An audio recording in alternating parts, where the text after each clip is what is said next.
चिड़ियाघर में कैद आजादी सबसे खामोश चीख होती है, जो सुनाई नहीं देती, बस महसूस होती है। इन सलाखों के पीछे जो जानवर हैं, वो कभी जंगल के बादशाह थे।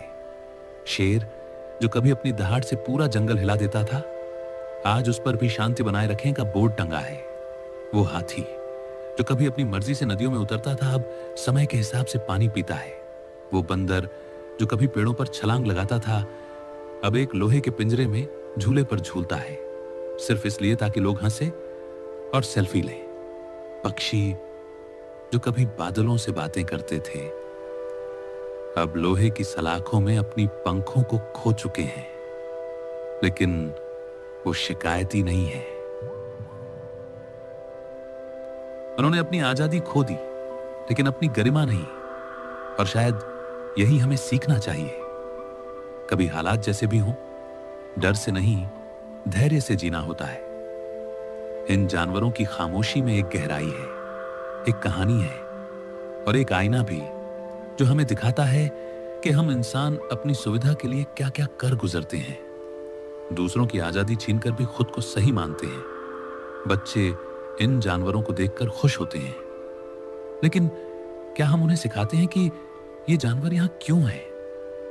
क्या हम उन्हें बताते हैं कि एक कैद जीवन भी मुस्कुराता है, मजबूरी में, लेकिन पूरी गरिमा के साथ? ये जानवर हमें हर दिन सिखाते हैं कि सहनशीलता क्या होती है और खामोशी में भी ताकत कैसे होती है। सोचिए, अगर ये बोल सकते तो क्या कहते? शायद यही, हमें जंगल की याद आती है, पर अब हम यहीं के हो गए हैं। हमारी दुनिया अब लोहे की है, लेकिन दिल अब भी मिट्टी वाला है। इस वीडियो को देखना एक टूर नहीं, एक आत्म मंथन है। ये वीडियो हमें ये नहीं कहता कि जो गलत है या सही, ये बस याद दिलाता है कि हर जानवर के पीछे एक आजाद कहानी होती है, जो हमने छीन ली है।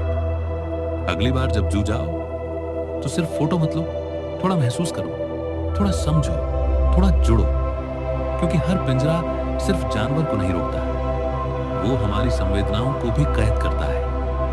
और जब इंसान दूसरों की आजादी का मतलब समझने लगेगा, तभी वो सच्चे मायनों में इंसान कहलाएगा। क्योंकि आजादी सिर्फ इंसानों की नहीं होती, उसकी सबसे सुंदर अभिव्यक्ति तो प्रकृति में होती है। खुले आसमान, बहते झरनों और जंगलों में दौड़ते इन जीवों में